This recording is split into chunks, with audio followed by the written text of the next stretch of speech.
Hello and welcome to my blog. This is Abhinav Prakash. And today we are here with a very special guest, the scholarly and erudite Additional Solicitor General of India, Vikramjit Banerjee, sir, who is also an advocate in the Supreme Court. Welcome, sir, to the show.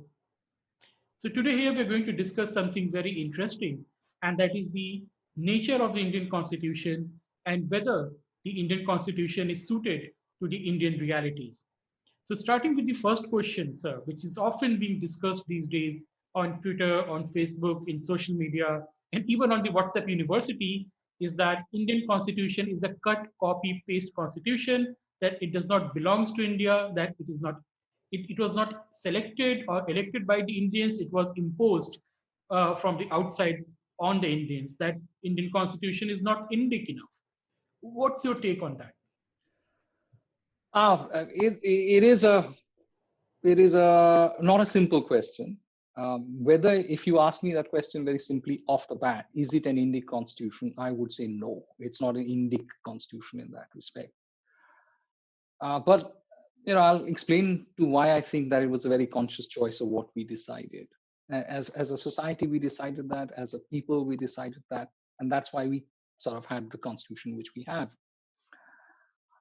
On the question of the Indic constitution, yes, there were Indic models available. It had been worked out. Mahatma Gandhi had tried an experiment in the Aundh state, which was called very famously the Aundh experiment, whereby a state had been created on panchayat basis. And we famously know that he put it into his will that he wanted this sort of a framework for a new constitution. He had worked it out, and he had shown that it was possible to be worked out. But according to me, during the freedom struggle, we take it as a linear freedom struggle to get rid of the British, which it was, to get rid of colonialism, which it was. But it was also a struggle to have representative governance and to create a modern state which was answerable to the people. Because if you look at the graphs, if you look at Tilak speaking and Bal Gangadhar Tilak speaking, and if you look at Bipin Chandra Pal during the height of the Swadeshi movement, you see R. Das at the height of the Swadeshi movement, Gokhale at the height of the Swadeshi movement, the greatest thing which they had struggled was that we want a government of India which represents our interests. And they were very clear from the very beginning of the constitution that we want a modern government. We want a modern framework for governance of this very ancient civilization and country. There was no doubt about that. So to that extent, the constitution had been framed keeping that in mind. At the time of the framing of the constitution, there was a clear consensus that we wanted a government on modern lines. We wanted governance on modern lines. No one wanted to go back to the old feudal regimes. It was very clear across the board. You name it. People may have had differences in the framing of certain provisions, but the consensus for a modern constitution was completely across the board. And the other thing which we don't take into account while we make the statement that the constitution did not reflect the majority of the people, it may not have been put to vote of the people, maybe the people who were members of the Constituent Assembly were not elected for that purpose, they were elected for another purpose, then they became the Constituent Assembly. So we tend to say that it wasn't representative. But I think that even if it was representative, I don't think the result would have been any different because of two reasons. Number one, because of the huge struggle for representative governance which had happened in India. There were a large number of those mini struggles were incorporated. One is the representation of depressed classes, which is a cornerstone of the Indian constitution. Make no mistake on that.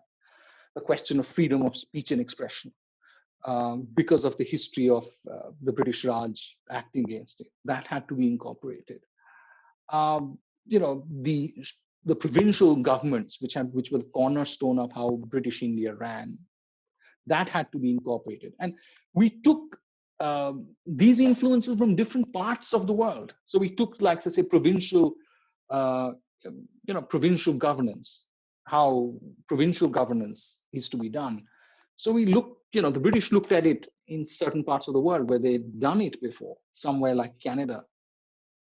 So it was a very conscious decision. They thought that it was a modern way of handling a very intricate problem. In Canada, they had faced a similar problem with provinces and the French province of Quebec. And so they sort of brought that in. Then there was the question of how do you conduct interstate trade? And so that was brought in, because if you had federal provinces, how do you construct an interstate trade? So they brought in from the Australian Constitution. So I think most importantly, we wanted a constitution which was modern. There was no doubt about that. And we also wanted a constitution which encapsulated the Indian struggle to create a modern state. And the value objectives of the Indian struggle to create a modern state, we kept that into the DPSPs.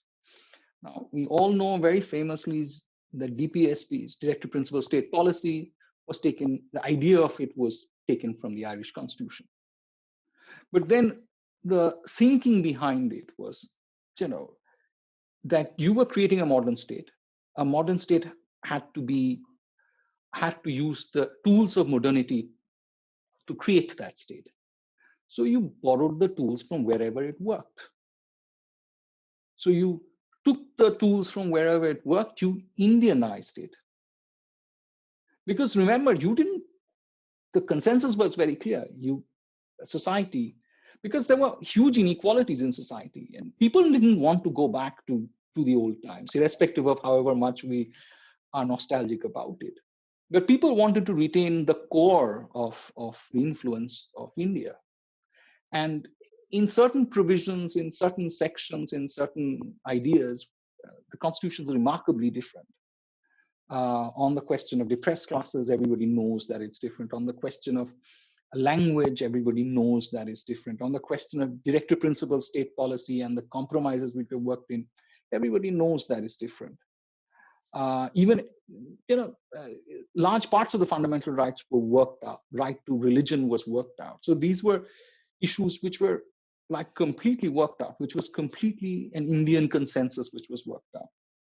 The structure of the government, yes, comes from 1935 Act, but that 1935 Act is also a culmination of a very long process, which we tend to forget.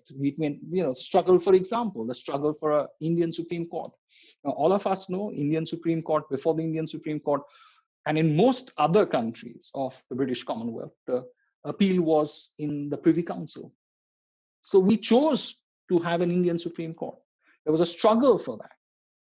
Muhammad Ali Jinnah led that struggle, very famously led that struggle, because he practiced, as you all know, in the Privy Council for some time. So he wanted an Indian. So different people have played parts in it. And it's in keeping with historical developments of India post the end of, I'm using a shorthand word which is not applicable in India, but, post the end of feudalism as we know it in India. And it's a very conscious choice. When we entered modernity, we wanted a modern constitution. Well, that's a very provoking point, sir. You're basically saying that even if we borrowed the structures which were in place during the British rule, we Indianized them and we made a conscious choice to adopt this constitution. So it's not an Indian constitution, but by our exercise of the choice, it becomes an Indian constitution. Yes. And you're saying that we wanted to create a modern state, we wanted modernity. But that itself is a quite contested term. What is Indian modernity? And how does, constitution reflects that modernity? No, I think the most, something which is complete, which is discussed so very often, I think is the nub of the question and why the Indian constitution is so fundamentally different and so path-breaking from any other constitution in the world. There are two things. One is the uh, the question of equality, the way it addressed the question of equality in India. It was unique, and today, you may look at it that South Africa has handled it in this way, but the fact that you could have, and let's not go into debate this, that India was an unequal society, on very many different levels, on social levels, on educational levels, on cultural levels. It was an unequal society. There was reasons for that. I'm not going into that, but it's largely because India, unlike Europe, is a very ancient country. It had a huge amount of history. So as a result, a large amount of that inequality was a product, intended or unintended, arising out of that history, which had to be corrected. And the extremely nuanced way which India handled that equality, incorporating ideas of affirmative action, which were still in its infancy, being discussed somewhere in the Academia of Columbia, Columbia University, which we incorporated into our constitution. And the Americans are still torn about it today. I think a large amount of the problems, and I discussed this at the time when the Black Lives Matter issue happened in America with some of my friends. I said, the crux of that issue, because it was handled at the time of independence, at the time of framing of the Constitution. And the greatest thing of the Constitution was it addressed it absolutely front and straight and in front. It could have fudged it, like the Americans, fudged it, or it could have gone through various different processes, and that's the outcome of what you have is Black Lives Matter. And everybody talks about Black Lives Matter, but no one talks about how to remedy it. The Indian Constitution put a remedy in it. That's one. Two, I think the greatest contribution of the Indian Constitution, and its contribution to modernity, is the way it framed its fundamental rights. It's an extremely revolutionary document in the Indian context. All of us agree, and this is across the board. This is nothing new. I contribute to that we didn't have a conception of rights in Indian thinking. We had a conception of duty, we had a conception of dharma. I've written extensively on dharma, and I think that the Indian Constitution was path-breaking, that it gave people these rights. And in many ways, today we take it for granted. We take the Indian stability for granted. We take Indian society for granted. The sort of peace which we've ensured after 70 years, we take for granted. But that need not have been so. Other countries have broken apart on these issues. These very interesting way, which, as I say, that which were managed at the time of within a period of 2 years. One was Sardar Patel, and I also think that one, Constitution had a contribution of Sardar Patel. Some of the great issues in relation to religious minorities was debated, in Sardar Patel's committee. So he had a great contribution of how to sort of address this issue of a country which had just been gone through, something of literally of tearing apart of people's lives. How do you handle that? The anger, the displacement, and yet have a constitution which was working. So I think both Sardar Patel's putting together India as a political entity, as a single entity, and the creation of a constitution which encapsulates a very large part of India in a workable way, is today, which we take for granted, was just unthinkable. You can look at the documents at that point of time. To look at the people who had governed India. The British had governed India for 200 years, and they take the credit for, we created India, we gave everything to India. But the British didn't govern as much land as India governs today directly. And to create that, and the British didn't think that it would work. It wouldn't work. And today we take a lot of things for granted. Today we take trade between states for granted. Today we can talk about GST, but these are all fantastic things which we got from the Constitution and which we got from the modern state. Yep. There are a lot of problems with the modern state. I have no illusions about that, but we have to acknowledge what were the good things. Well, that's true. And when you're talking about these issues, people often discount the long process which has gone in reaching those conclusions. I mean, you have rightly pointed out. Yes, of course. That's what I said. That's a huge, long process. We debated through it, and then we worked it. Yeah. So there are two processes. Yeah. One is getting to the text of the Constitution as we know it, which is one part of it, which I described. The second part is how do you work it? Because that is also part of constitutional law. And we went through this entire process. We went through this very difficult process of working out actually a constitution. What was the compromise which was going to be on OBC and caste? What was the compromise which was going to be on secularism? What was the compromise which we are going to come on secularism, on different provinces, on socialism, on various different issues? We worked it out, and we worked out very complicated issues which could have torn the country. Yeah. Independence of judiciary. I think that has been the single most gift of the Constitution, or the judiciary, it seems, has been appropriated more power. Lots of people criticize judiciary for judicial overreach. I don't want to comment on it since I have a government job, but I'll just put it in a single word. I don't think it comes only from the Constitution. I think it, controversially, that's how people have historically, and you would know that without going into the controversial dimensions of the statement which I'm going to make because of the issue of caste, etc., which can be attached to it. But people historically in India have always treated the interpreters of law, and this is my view, interpreters of law at a substantially higher level than those who implement the law. That famous saying that Dharma is the king of kings.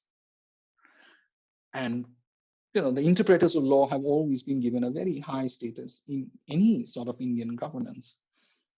So people identified with it, and representative form of governance, I'm very fond of saying, is not something new.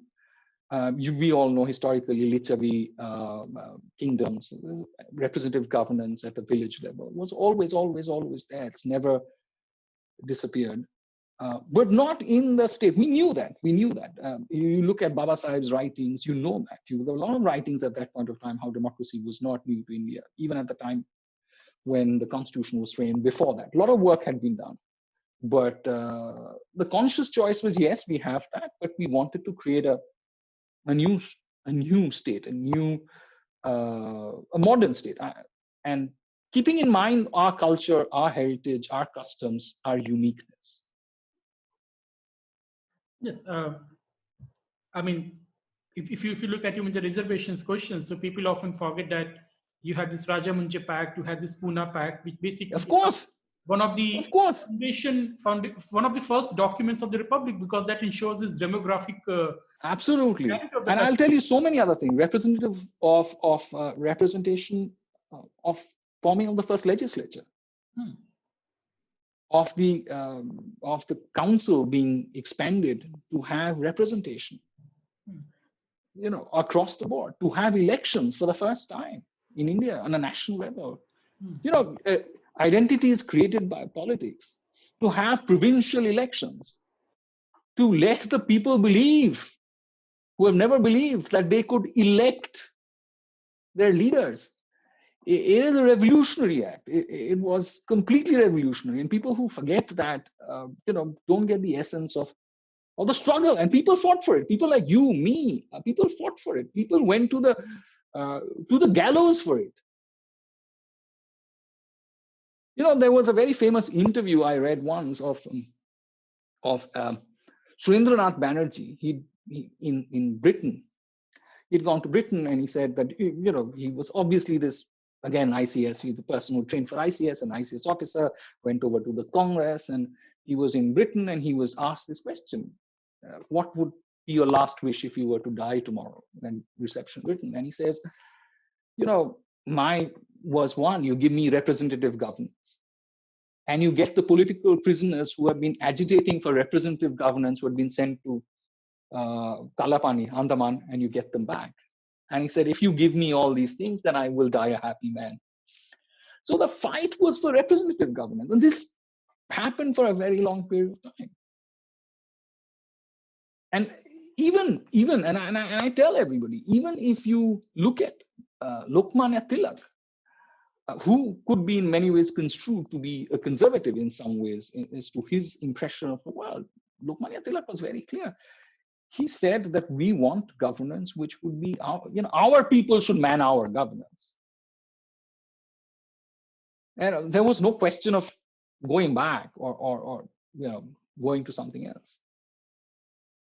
Yeah, that's an interesting point. So, I mean, there's this view that the Indian writing of the Indian Constitution, the entire process, ranks among the three great constitutional movements of the world. When you have the French Revolution, you have the writing of the American Constitution, and then it is the writing of the Indian Constitution, which actually matches up to that level of its impact on the human history. I agree.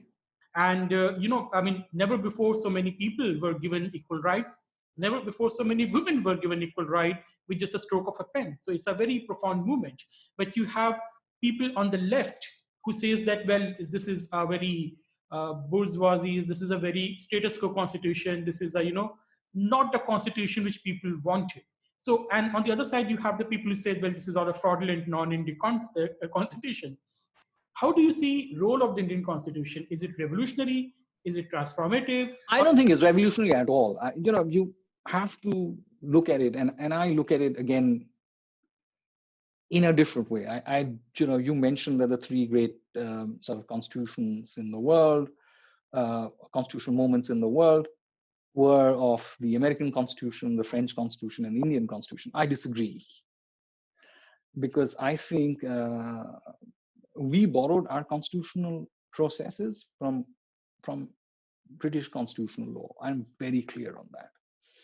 And that is why we completely chose a different path than that of America.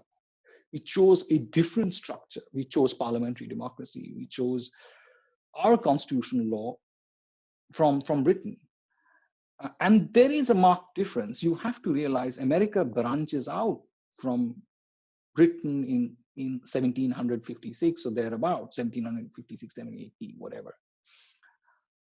There was a different form of governance in Britain at that point of time, completely different debate, a political debate.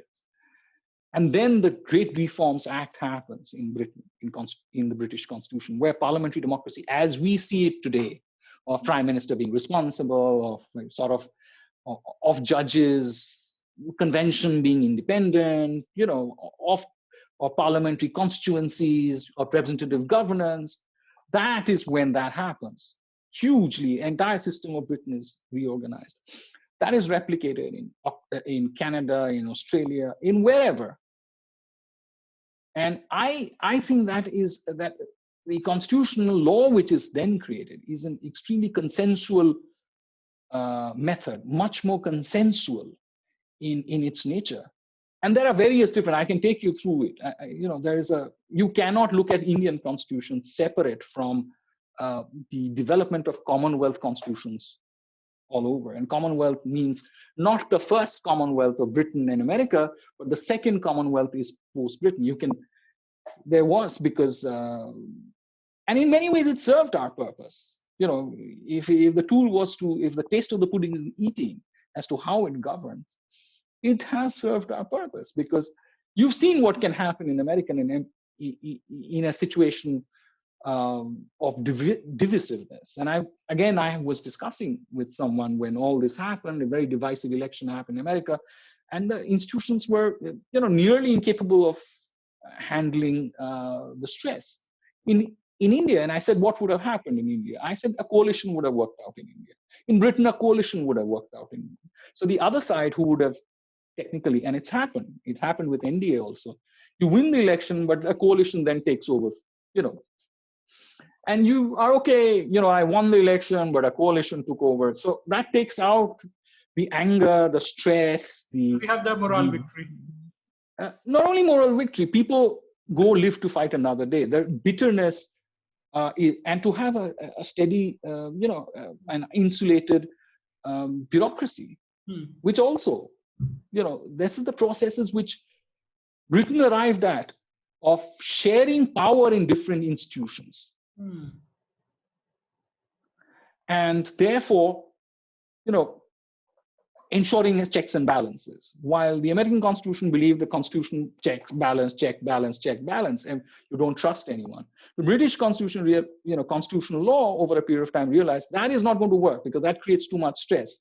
So the better part is you break up power in so many institutions that no individual institution can at any point of time become so overpowering that can dominate everything. You can have the impression that you're dominating everything, but actually you don't in paper, in actuality. And that people can, that's exactly what happened in Britain. And you can see that. That's what, so I think that we've,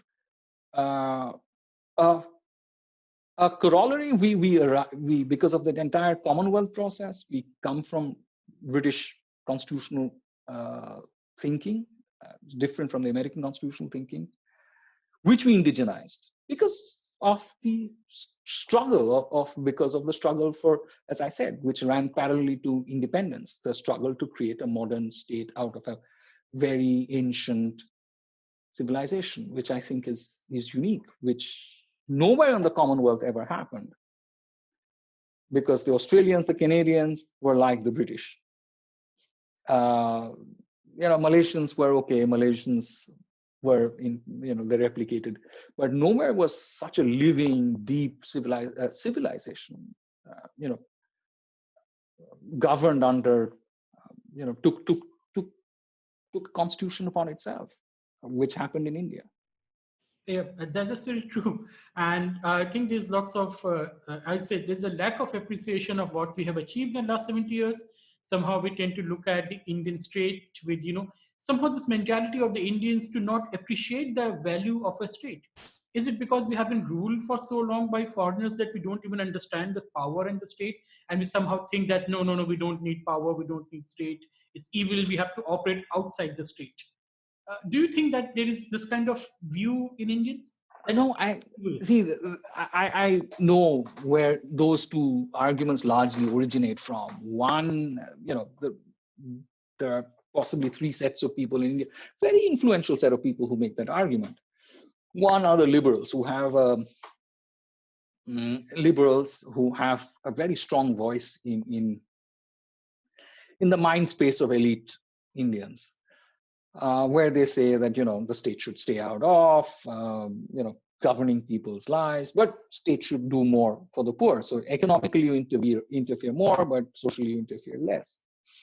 Libertarians, who argue that, you know, economically you should do less, you know, socially, you know, you stay out of people's lives as well.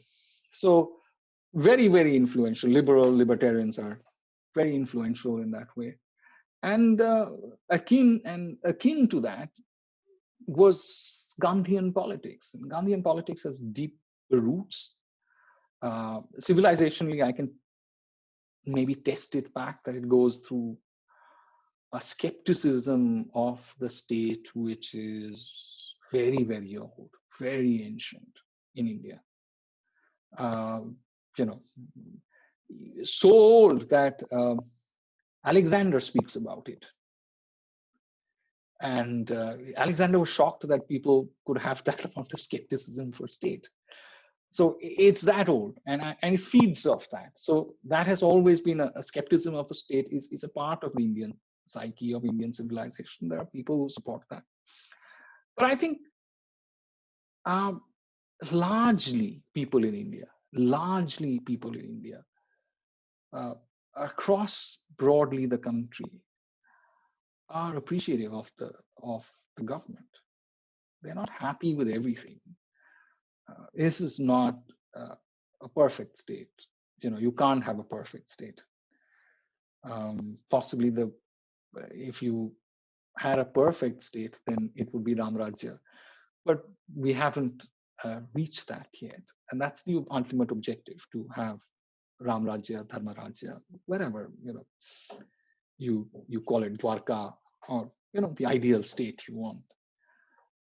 But we haven't reached that. But in the process, in this imperfect state that we have, people, I think, appreciate the ability to change governments, the ability to make people listen to them, the ability to force people to deliver infrastructure, to deliver development change in their lives, change meaningfully opportunities for them to lead a life of in that way, a satisfied life. And also, most importantly, and I think this is the cornerstone of the Indian Constitution. If every different constitutions are about different things, American Constitution is about liberty, and that's what we make the mistake of trying to incorporate that into our law. Indian Constitution, biggest thing about Indian Constitution is the concept of justice. You see that repeated so many times in the preamble: social, economic, political justice. If there's a keystone of the Indian Constitution, if there's a word for the Indian Constitution, it's not liberty. Irrespective of what our libertarians would make it out to be, it's about justice. Because dharma, and I always say that if you translate justice approximately in India, the only word which you get in terms of constitutional law is dharma. So so these are the internal values of the people. People believe dharma, and this country believes that you have to be just. The ruler has to be just. The ruler has to be not necessarily not govern or not interfere in people's lives, but has to be just. And we have seen whenever people get the impression that rulers are not just, they've had to answer for it. You can be a maximalist state, you can be a minimalist state, but no government can afford to be unjust or be perceived as unjust. I don't think any government wants to be unjust. I think you can't be perceived Well, as that's a being very, unjust. very different way or perspective of looking at India and Indian Constitution, especially this thing of liberty and justice. That we are not American Constitution. So basically, our woke people on the streets are fighting in vain when they're invoking Constitution to justify their anarchy. But coming to that, there's this entire view in this country nowadays that among a section of what you call liberals, or not even liberals, they are like this woke culture which is spreading from the Anglosphere into India, is that you can be a constitutional patriot and still be against the Indian state. So we've seen that, this entire Azadi thing. No, we are constitutional patriots. We are fighting for the constitutional values, but we are against this oppressive Indian state, which is oppressing different people in different parts of the country. How do you see that? Is it even possible, or this is an No, obstacle? I don't think it's possible. I think how can you be, I think that's a contradiction in terms, because, I personally think that you're a patriot means you're a patriot. Patriot means there is a patriot means love for your, father. Patriot comes from the word father, so you cannot be a constitutional patriot. Constitution cannot be, you cannot be a product of the Constitution. The Indian nation is not a product of the Constitution. I think that's another fundamental mistake which people make. And that's why I want to contextualize. And I've always said this, that you have to realize the Indian Constitution, one, for it trying to create a modern state. Of course, it tries to create a modern state, but it is a culmination of a civilization moving towards creating a modern state. So it's a culmination of that. It's not the end. It is not the final document. But at the time when you created a modern state for yourselves, after maybe for the first time ever in your history, or when such a large portion of the subcontinent was run and operated by the people themselves, and they needed a mechanism to do that. And they chose to have a framework document. They needed a framework document. They created that. They didn't take it as the N word because things change. Baba Sahib himself said, I don't want to put values in the constitution. Constitution is only method for the purposes of governance. So it was crucial at that point of time that it kept room open for it to be changed, for it to be amended.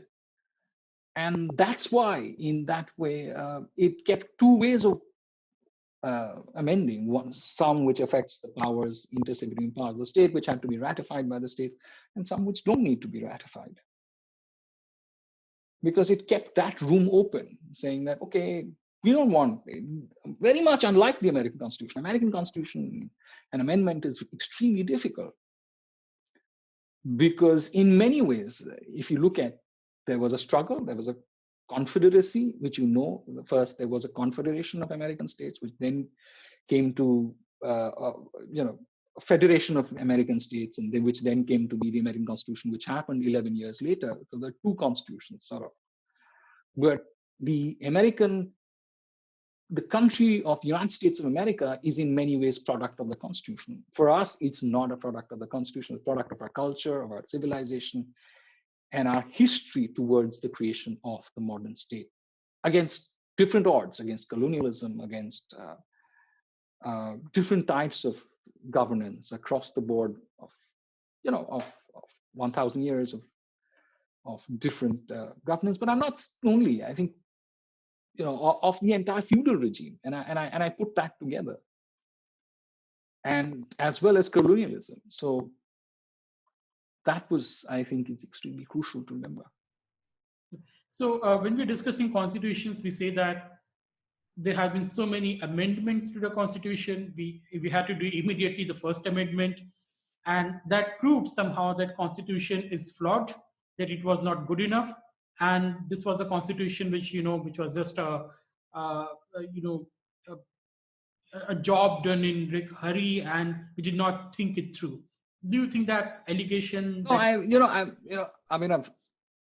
That's the reason why I said that when we decided the model which we wanted to follow was not the American Constitution.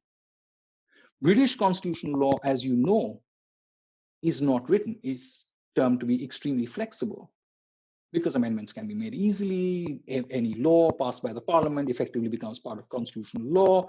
Rights, the Britain didn't even have rights. It still doesn't have rights. It incorporates the European Charter of Human Rights into the Constitution through the Human Rights Act, because it couldn't decide as to what the rights were. Because it would, in common law, it would trace rights from different statutes. So it would trace the right to equality from Race Relations Act. So it would trace different rights. And because the method where it sort of checked oppression was through institutions, the judiciary did not have a palpable need of that. So if you were discriminated against, I would say, okay, you're not being fair, so strike it down. You know what I mean? So you didn't need to have rights, because the British system believed that if you spread power widely, then you can't have concentration of power. So you need not have fundamental rights. But we had a different experience because of the British, so we incorporated that. Helped us also tremendously. But that is why, if you look at Indian Constitution as a product of for the want of a better word, the experiment of constitutionalism 2.0 of the Commonwealth. The first being 1.0 would be, or 3. If you take the British constitutional law, constitution as 1, you take the American constitutional model, which branches off from the British model as 2, then 3 would incorporate the Australian, the Irish, Australian, Irish, Canadian, and the Indian Constitution down that line.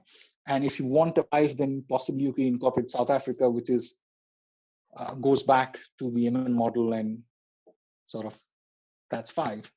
But every constitution is a product of its times. I think it would be very interesting. It's extremely interesting that when the Americans wanted a constitution for Japan, they did not give them a presidential form of governance. they chose to give Japan a parliamentary form of government. They could have chosen, literally it was chosen at the time because Japan was under American occupation, for the want of a better word. It's the Americans which sort of gave American, pushed for that constitution. And they chose parliamentary democracy because they thought that parliamentary democracy ensures there's less accumulation of power. Well, that's that actually makes the entire thing clear that we are following the British Constitution, British constitutional tradition, not the Constitution. So the amendments to the Indian Constitution are not something which is out of the way. They are part and parcel of the same process. Interesting point. Of constitutional legal process. I never thought that way. I think that's a very new view which has come out of this discussion. Before we go, no, but Abhinav, can I say this? And I say this: the reason why we think it's new is because we have stopped reading the stuff at that, which were product, which actually created the Constitution. And that's existed. That sort of knowledge of, the understandings of the Constitution existed 10 years, 20 years after the Constitution. But then now in the new generation, we all want to be, we've all test everything on whether it fits in the American model, which it doesn't, because that's not what was the basis of the formulation. The people who framed it knew it. The people who implemented it for maybe 10 years, 20 years after that knew it. But that's a very interesting that everyone is now. So you see the same problem is being faced by the France, that their values, their constitutions are being judged against what America does or what American constitution. Absolutely. Now being ruled by the America is having a negative impact on all other constitutions in the world. No, that's a very strong statement. But I would say that we are different. The value systems of our societies are different.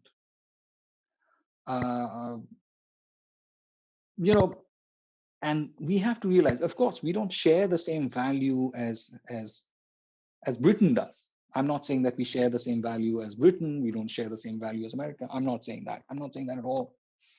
What I am saying is that we had a period of nearly 100 years till our independence, and 70, 80 years after that, to indigenize a model to one which suits us now.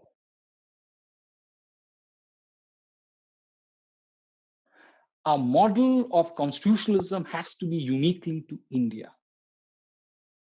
And it's not a product of the Constitution. The Constitution is a product of that entire working of people of this country, of framing a governance which suited itself. And we took, you had to take some structure to that. You had to give it some structure.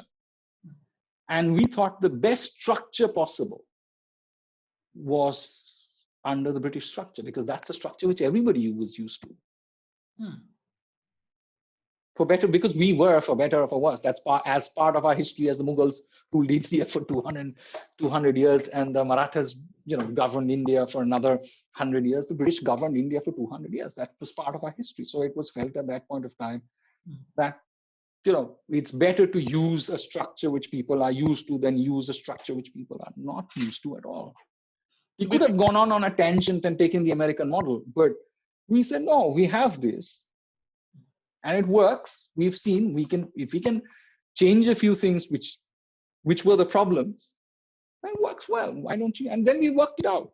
We've seen that. And the fact that our constitution has been so long lasting, everybody else has not been able to maintain their constitution, shows that we've been able to work it. Well, interesting. So basically what you are talking about is path dependency, that this is how we have evolved over the previous couple of centuries. So this is what we chose to go along with, rather than trying to this kind of adventurism like China did with communism, or Soviets adopted a completely different model. See, we are not the Chinese. We are in some ways, we're conservative. India has never seen a revolution in its entire history. Europe has seen them frequently. China has seen them very often, more than frequently. But India has never seen a revolution. It's always been, change has always come. And I always say this, that, it's not conservativeness, because change has always come to India, but it's come in a way which has carried everybody along. And it's always happened. It's not new. It's not, suddenly, and it's not something which is unknown. Everybody knows change comes to India, because we wouldn't have been a civilization which lasted in this form intact over a period of 5,000 years if we were not able to change. And that's our greatest ability, was this ability to change and ability to choose the tools required for that moment. I always interpret this, and I think I was discussing with you yesterday when I said that it depends on, dharma of a time depends on three things: on sthan, which is the place; of kal, which is the time; and the patra is the people who are receiving it. It depends on that. So sthan would be, of course, India. So dharma of America would be different from that of India. Kal would be the time in which this is to be framed, and patra is the people. What do they feel? So all this is dependent upon that, and so I think it perfectly fit in. We worked it out.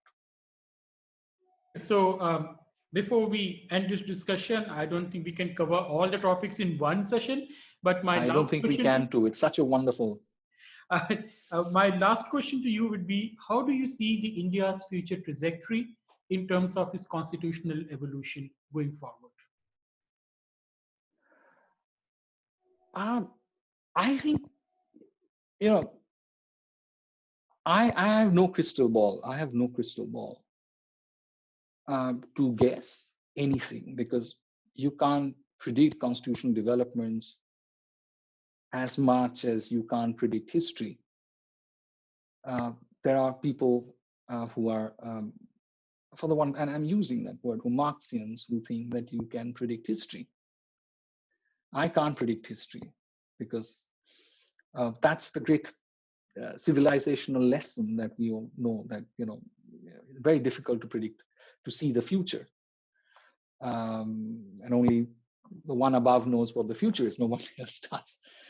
Otherwise, for the want of a better word, Mahabharata would never have been fought if everybody knew exactly what was happening. There's only one person who knew everything, and he let it happen.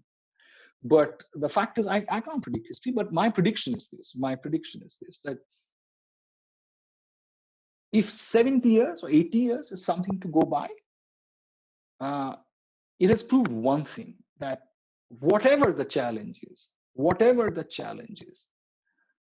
the Constitution has risen to the occasion and has been able to solve the most complex problems. And we've been able to work it through the Constitution. So much so that we take a lot of what we take today for granted has happened because the Constitution has worked extremely well.